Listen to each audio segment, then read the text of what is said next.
Namaste,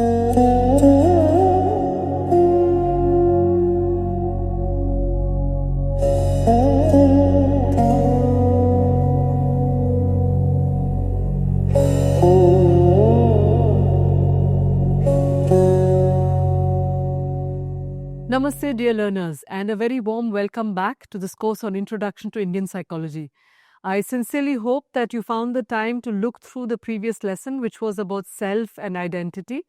And we also understood why it was so important to put our focus on the concept of self and how the self has been talked of across different schools of thought.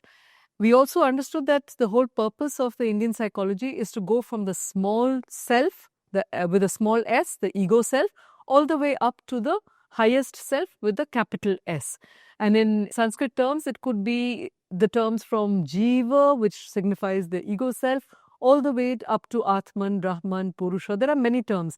And that was another feature that we observed, that when we're talking about Indian psychology and the terminologies related to Indian psychology, you just have to be sure that you know the context in which a particular term is being applied.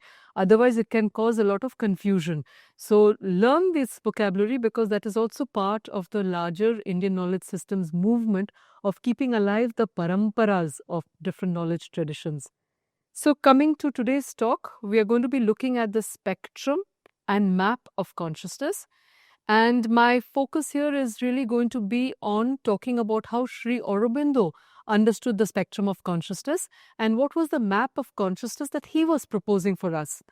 So the lecture will start with who was Sri Aurobindo, what was his evolutionary premise, what was the method of transformation that he was talking about.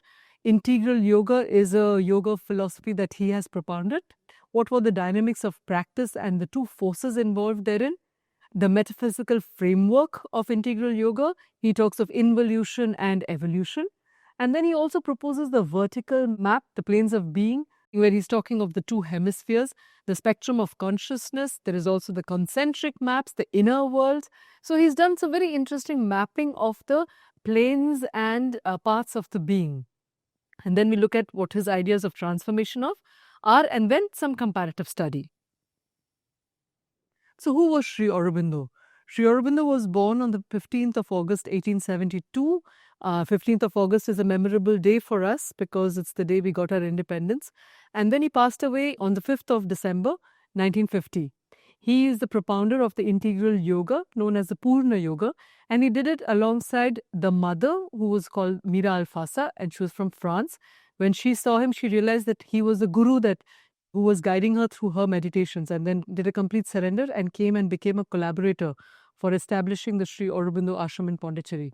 But Sri Aurobindo's life story is an amazing one. Let's look at Sri Aurobindo's story. Sri Aurobindo was born in a Bengali family, and his father was a doctor who was very clear that he didn't want his sons to have anything to do with Indian culture. So around the age of 7, he packed him off to England with his brothers. And Sri Aurobindo grew up there and did his higher education in Cambridge and King's College. And he was trying to join the civil services of that time. But his father had started sending him cuttings from newspapers of how the British were abusing him. And that turned his mind towards the Indian revolutionary movement. And he decided to fail his exams of the horse riding for the civil service. And then he became a revolutionary. So he came back to the country under the service of the Maharaja of Baroda. And he immediately started understanding that in order to gain freedom for the country, he needs to acquire some spiritual experiences. So he took on spirituality because he wanted to liberate his country based on spiritual force. And he had a few very strong ideas. He says that if God exists, I must know him in person. Only then will I accept that he exists. So he undertook rigorous internal practices and then ended up having certain realizations, which for him was a proof of what the Vedas, Vedanta and all the Indian philosophical systems were talking about. So for him, the turning point came in the Alipur bomb case, where he was put under solitary confinement. And during his imprisonment, he had a lot of questions about, why am I in jail? I thought I had a very important task to do for the nation. And then he was asked to become more and more silent, and there was a voice that spoke to him. And he experienced that Sri Krishna himself came and guided him in his internal journey. And also then he saw the vision of Vasudeva or Sri Krishna in everything. He saw him in the prisoners, he saw him in the jailer, in the bars. And that was a very transformative experience, because from then on he realized that he was no longer primarily in charge of his life, and that his life was being governed by higher forces, and he surrendered himself to that completely. But in terms of his political activities, he was considered to be one of the most dangerous people in India at that time. He was one of the first persons to call for complete freedom, or Purna Swaraj, at that time. And he was working very closely with Bal Gangadhar Tilak and all the great revolutionaries of that time. So, because the British were after him and he had just come out of prison, he was at that time surrendered to this voice that was guiding him in his spiritual path. And he heard this Adesh that said, go Pondicherry, because Pondicherry was a French town at that time. And since it was under French jurisdiction, the British could not get him. So he traveled to Chandanagar and down to Pondicherry and reached there in April 1910. And when he came there, he came with certain disciples, but gradually his work was turning more and more inwards. So he realized that the laboratory of work was not the outside world, but it was really his own being. And then his psychology was not derived from external experiments, but it was based entirely on a very rigorous subjective research that he carried out in Pondicherry, and wrote extensive diaries, noting down all his findings, just like you would do for your lab notes. And his yoga that he proposed of the integral yoga was basically a synthesis where he bridged the gap between Western evolutionary science of Darwin, where he says that we are from bottom up animals trying to become better evolved beings, and then the Eastern Vedantic experience, and he went beyond that also. In terms of his main contributions, he reaffirmed the Vedantic tenet that consciousness is the fundamental fabric of the universe and is not just a byproduct of the brain. And he added that the different levels of consciousness exist, unlike in Advaita Vedanta, which says that everything is Brahman alone. He contributed to the fact that there are different layers of consciousness and each of them has its own set of laws. His goal was not just about getting moksha and getting liberated, but it was about integral transformation. Another important feature of Sri Aurobindo is that while he was in Europe, he made it a point to understand a lot of the European thought and literature. And he was a brilliant scholar, in fact, of Greek and Latin and many other languages. And when he came back to Bharata, he immersed himself in the literature of Indian thought. And then not only read all of that, but put it into experience and realized the truths that they were talking about. So as a mystic and a yogi, and a scholar, in fact, he's a brilliant blend of the best of the West and the best of the East. So what was his evolutionary premise?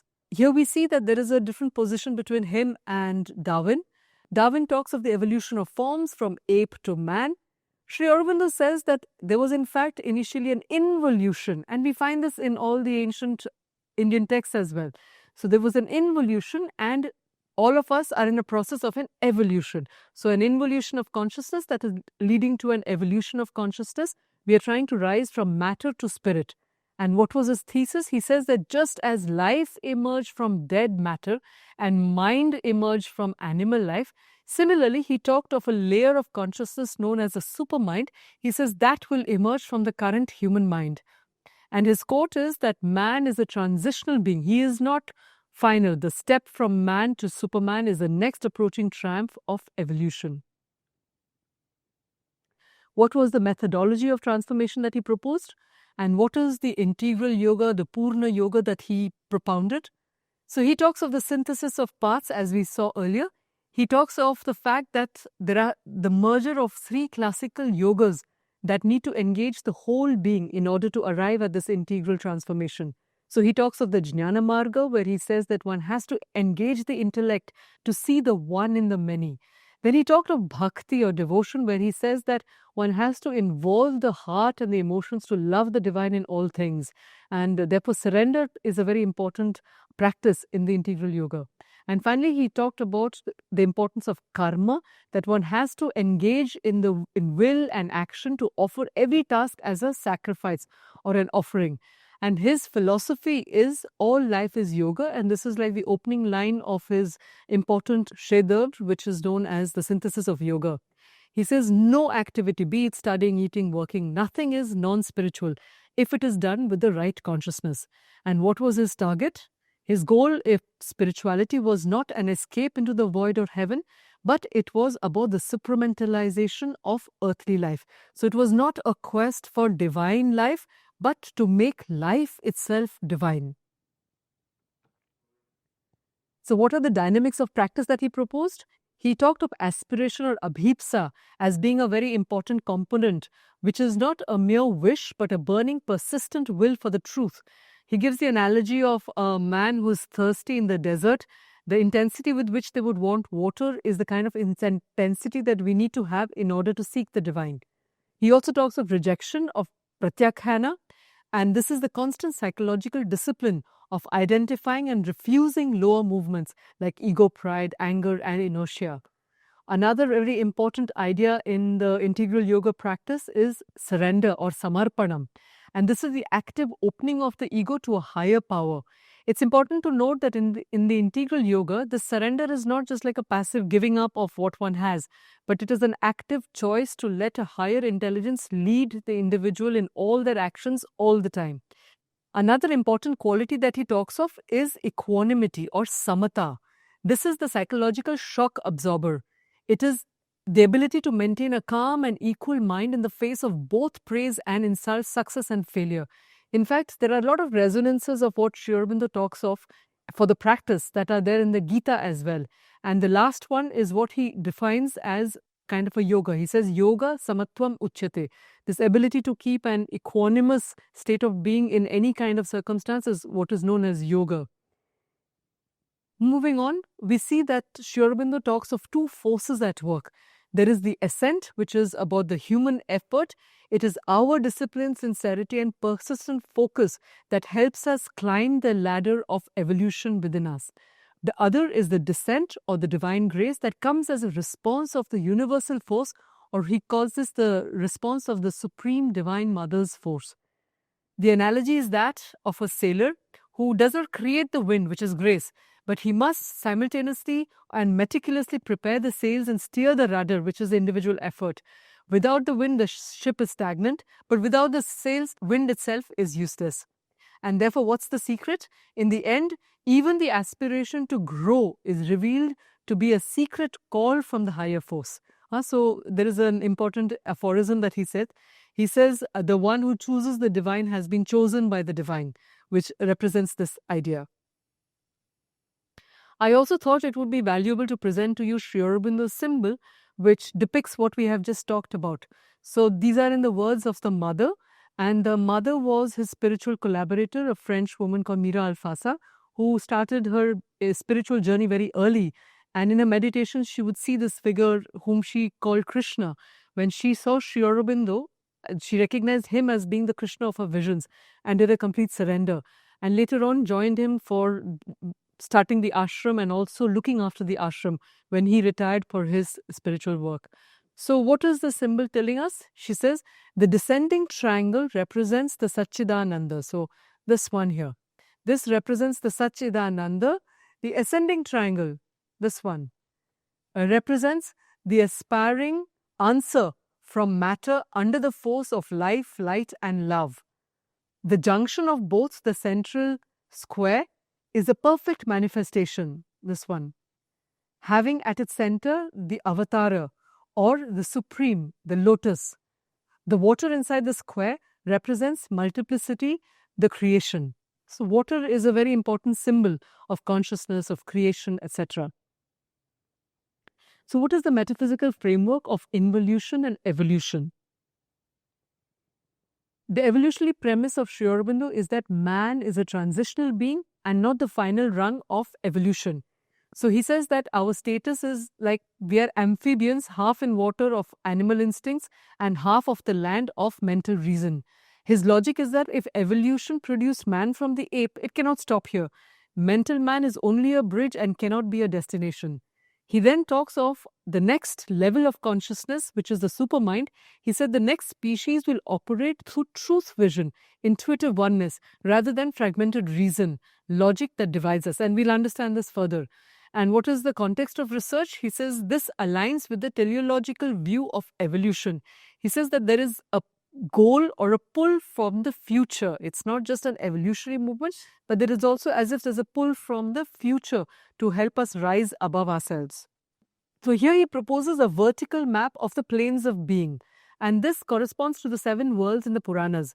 As you can see here, there is pure existence or Sat that we know. This is the world of the highest truth of being, or Satya Loka. Then there is pure consciousness, Chit, which is the world of the infinite will or conscious force, the Tapoloka. Following that, there is pure bliss, the Ananda, the world of creative delight of existence, or the Janaloka.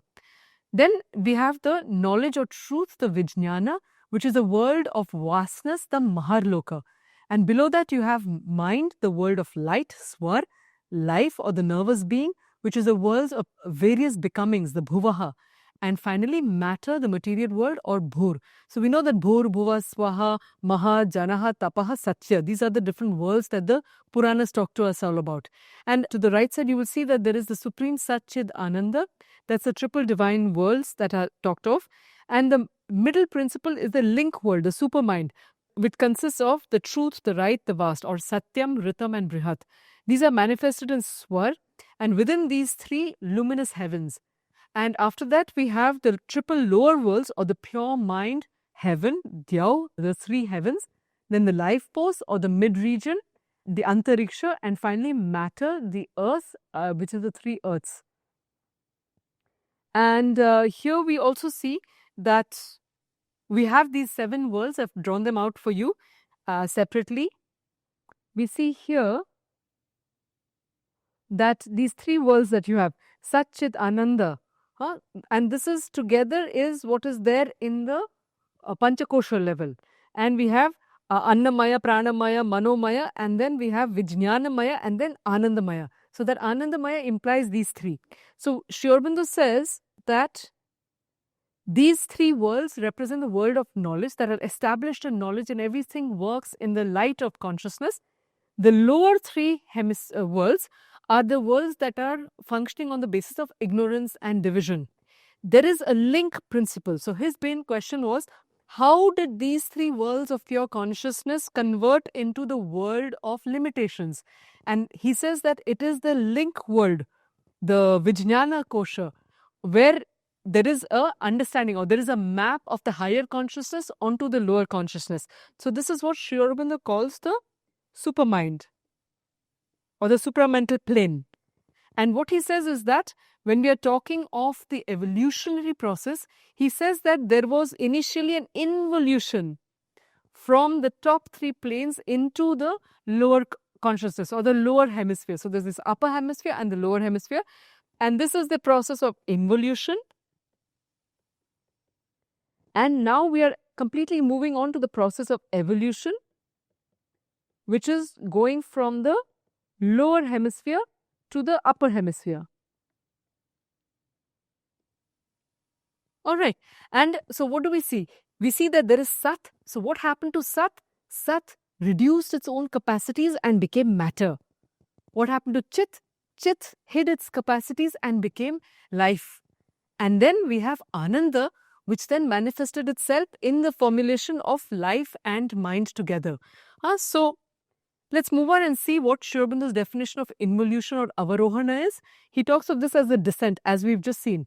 He says that involution or avarohana is the process where the divine consciousness hides itself in the density of matter. So matter contains everything, but the only expression that it does is that of the material gross existence. The first principles in Indian psychology, therefore, is that nothing can evolve or emerge that was not already contained within it. And the analogy for this is that you cannot get a giant banyan tree from a stone. You can only get it from a seed because the tree is already involved in the seed. And the descent implies the spirit through the map of the supermind becomes mind, life, and matter. And the paradox is that matter therefore is not dead. It is consciousness in deep trance. It is spirit asleep. And the other way of understanding it is, because it has potential is only in terms of Sat, it doesn't have the faculties to express the other qualities that are inherent within it. And therefore, what is the evolutionary arc? The ascent or the arohana. We see that evolution is the return journey. Evolution is simply involution undoing itself, because spirit that has plunged into matter, matter has the inherent urge to return to spirit. So what are the stages achieved so far? We see that matter or annam, which is literally food, matter is that which is eaten or consumed by the spirit. And then from there comes life energy. So there is as if there is a force within matter to push for the next level to manifest itself. And therefore we have the level of prana, or the nervous life energy. From there we see the plants coming up, and then as it pushes further, a little more mind stuff manifests, and then we have the animal kingdom, and then higher and higher forms of animals. And then there's a push within that push for the next level of chit to manifest itself more fully. And then there is manas, or the mind. And then we have the manu, or the man is manifested. So this is the process of the sensory information into thought. And what's the critical insight? That evolution cannot therefore stop at mind, because mind and the lower hemisphere is full of the unconscious ignorant stuff. And therefore, it is only logical that the inherent force of the consciousness that is within the matter, life and mind will push itself for the next level of evolution, which is Vijnana, or the supramental consciousness, is what Sri Aurobindo says. So what are these two hemispheres that we've talked of? The Aparardha, or the lower hemisphere, which was matter, life and mind. This is the realm of ignorance and fragmentation where we currently live. And what is the other one? It is Parardha, or the higher hemisphere of Sat Chit Ananda, the supermind. This is the realm of knowledge and unity. And what's the transition point that has retained the knowledge of the above and the mapping into the below? That transition point is Vijnana, or the supramental consciousness, the supermind, that acts as the intermediate power that allows the sun of the higher hemispheres to shine into the darkness of the lower. There's a lot of Vedic imagery that Sri Aurobindo uses in his writings, and therefore understanding the symbolism of the Vedas becomes so important for us as Bharatiyas to understand and appreciate what the civilization was actually trying to achieve. And talking about the spectrum of consciousness, so above the mind, Sri Aurobindo has a unique contribution where he's mapping the rungs of a ladder upwards. So he talks about mind that we all know. Then he says there is a state called the higher mind, or the Ucha Manas. He says this is a mind of clear conceptual thought where philosophers and thinkers exist. So they can directly capture thought. Then he talks of an illumined mind, or the Deepta Manas. This is a mind of light and vision, that of seers and artists, where there is the faculty of Pashyanti. You directly see the truth rather than think about it. Following that, there is the intuitive mind, or the Sahaja Manas. This is in direct contact with the truth, where there are flashes of lightning, or intuition becomes a natural phenomenon for an individual who has opened up the level of intuitive mind. And finally, there is the overmind, or the Adhimanas. This is the cosmic consciousness, or he talks of this as a plane where the gods exist and there is global awareness that is there. And finally, he says that beyond that level of the mind is the next level of consciousness itself, which is a supramental consciousness and which has the supermind, or the Vijnana. This is the total truth consciousness, the creator power, because it is the link principle between the two hemispheres. And therefore, what is the higher mind, or Ucha Manas? We'll just understand them a little more in detail. So in terms of the nature, it is a state of vast conceptual thought.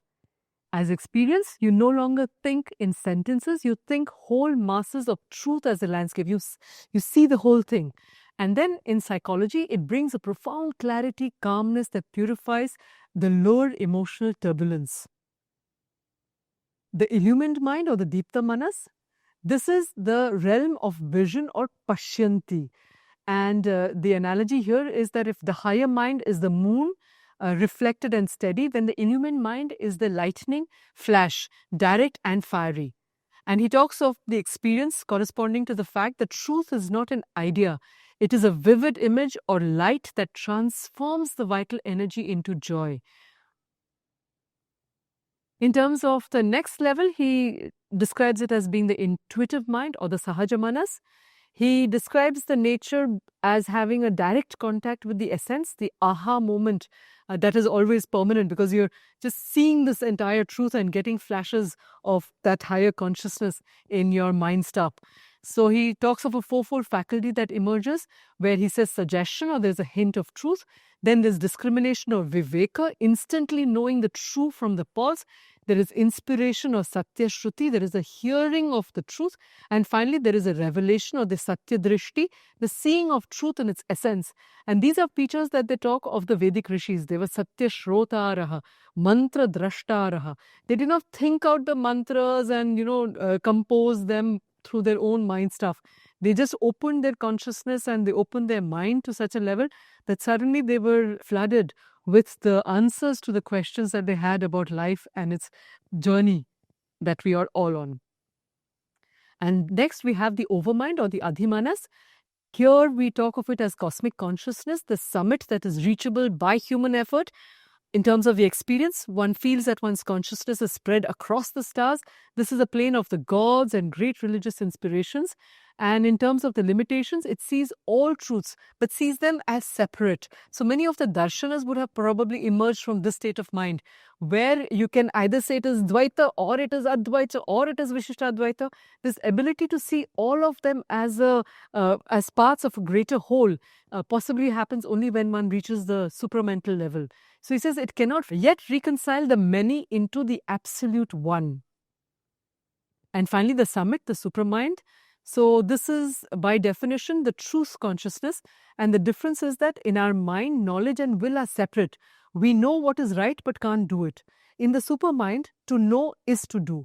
And what is it in terms of evolution? He says that this is the next level of consciousness that we are all moving towards, and bringing this power down is the only way to fundamentally change human nature and ending death, illness and ignorance. So he also talks of the fact that we are all experiencing decay and death eventually, because we are still limited in our vision of the relationship of things, even the connection to our own self. But if we can rise to the truth consciousness, then it's not that there will be no death, but death will not be a mandatory reality, but a voluntary decision for beings who have completed their task on earth. And this was just a question that I'd like to throw your way, because if you look at the quantum lens and we see that everything is fundamentally energy stuff. Okay, so if it is energy stuff, then it is imperishable, it is undying.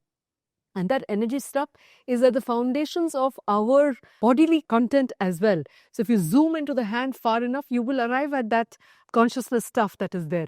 But then the question is, if the fundamental substratum of our being is consciousness, is immortal consciousness, then at what level does death start becoming a reality?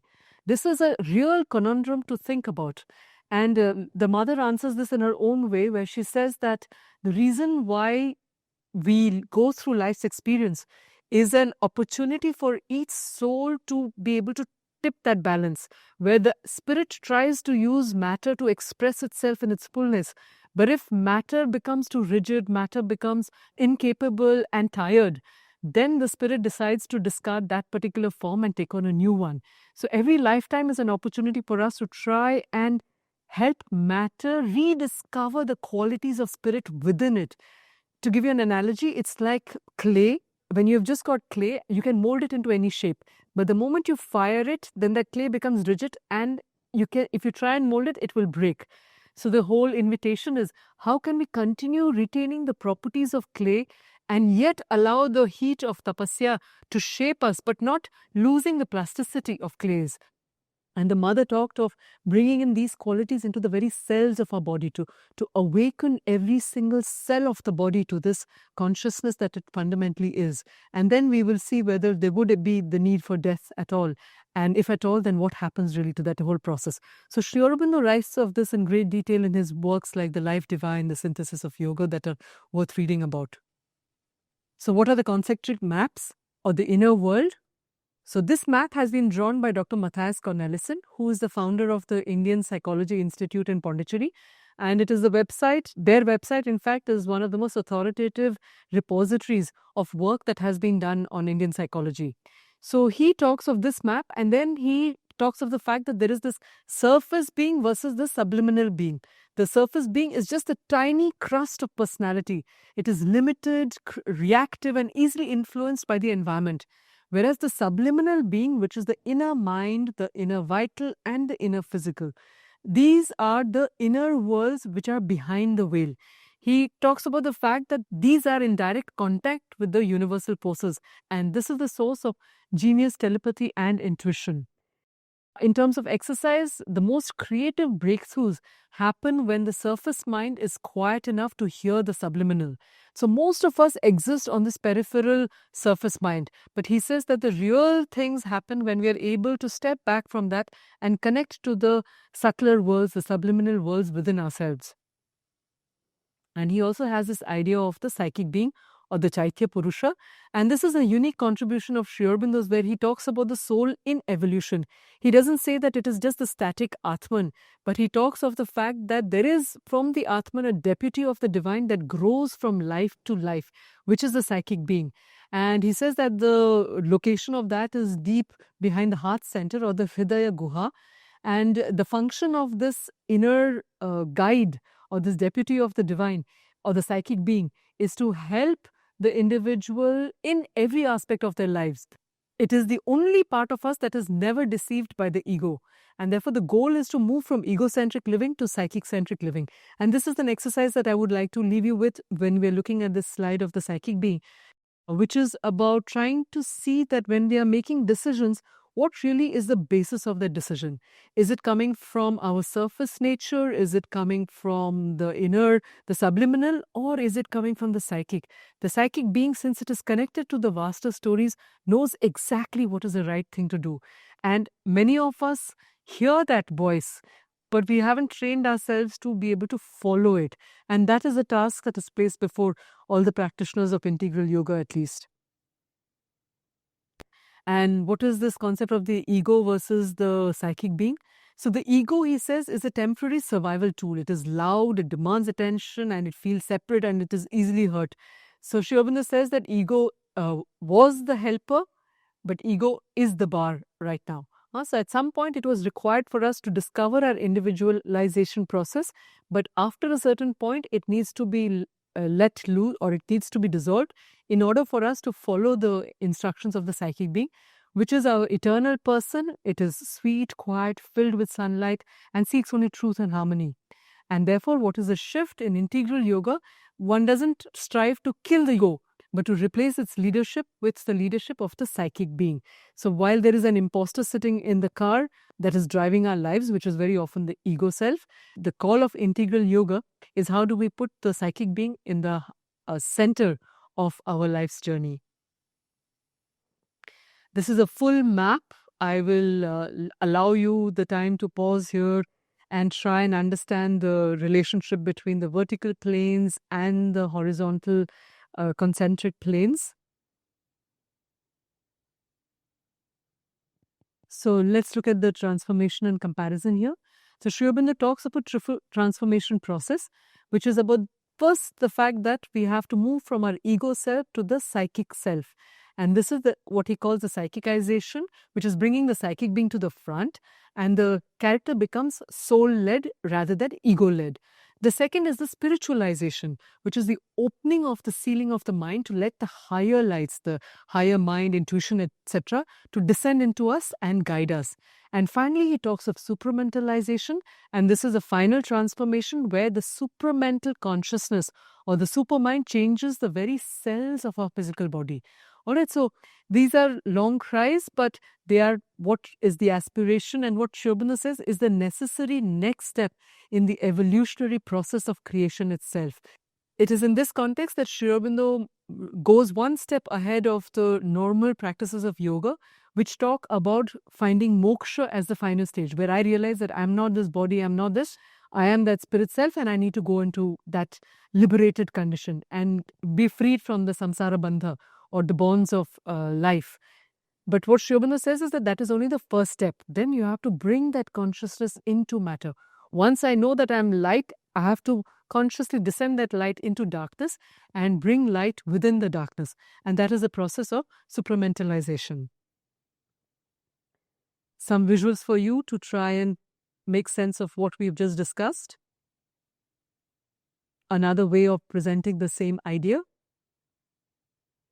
So just as an exercise for you, imagine that there is the first gate, There's a surface being. Instruction is, imagine your body is like a house. You're noticing that there's some noise coming from the street, the sounds of the room, temperature of your skin, the physical tension on your shoulders. This is your surface being, that is part of you that reacts to the world. So this is also that whole process of making your senses more alert. And then the question for you to reflect upon is, what is the one external noise, criticism, expectation, or digital notification that you're currently allowing to sit in your living room? The second is, we are opening up the gate, or the second gate of the subliminal environmental one. So now move into the hallway, notice the thoughts, the moods drifting through you, and don't feel like they are yours. Perhaps it's a general sense of anxiety from the news or a trend you feel pressure to follow. This is the environmental consciousness. And the point for you to reflect upon is, can you identify one thought in your head right now that actually belongs to someone else? It could be a parent, a friend, or an influencer. And then we move on to the third step, which is the opening of the third gate. This is the innermost being. Now finally enter into the secret room behind the heart. This is the psychic being, or the Chaitya Purusha. It is silent, warm, and stable. It does not care about likes, followers, or grades. It only knows what is true for you. Also moving towards finding one's authentic self. So the question for reflection is, in this silence, what is the one thing you know to be true about yourself that no one else can see or judge? So do these exercises and see what you come up with. Some food for thought. Sri Aurobindo says, when the mind is still, then truth gets a chance to be heard in the purity of the silence. I was just remembering a story here, and I'll share it with you very quickly. So the story was that some children had gone to a barn, and one of them dropped their watch there. So they all searched all over the place and nobody found it. Then they all came out, they gave up on finding it. One little boy said, allow me to go and try a last time. So the teacher said, fine, go and try. That little fellow went and then came back with the watch. So the teacher asked, how did you find it? He says that when it was very still, I put my ear to the floor and I heard the watch tick and I knew where it was. So it's in similar lines. Here's some glossary for you. References. So thank you very much for being on this journey. I sincerely hope now that you have a greater appreciation of the spectrum of consciousness. And just to close, I'd like to lead you into a particular chant. And the chant is the realization of the fact that I am that at one side, and on the other side, I am this. So it is Soham. So what I'd ask you to do is, on one side, when you say the So, imagine that you are that vast self of the quantum reality. And then when you do the hum, bring your attention very strongly back to the concrete Annamaya kosha of your being. So do that. So hum. Again. So hum. And the last time. So hum. Allow your consciousness to go across the spectrum of consciousness itself and enjoy the vastness of yourself.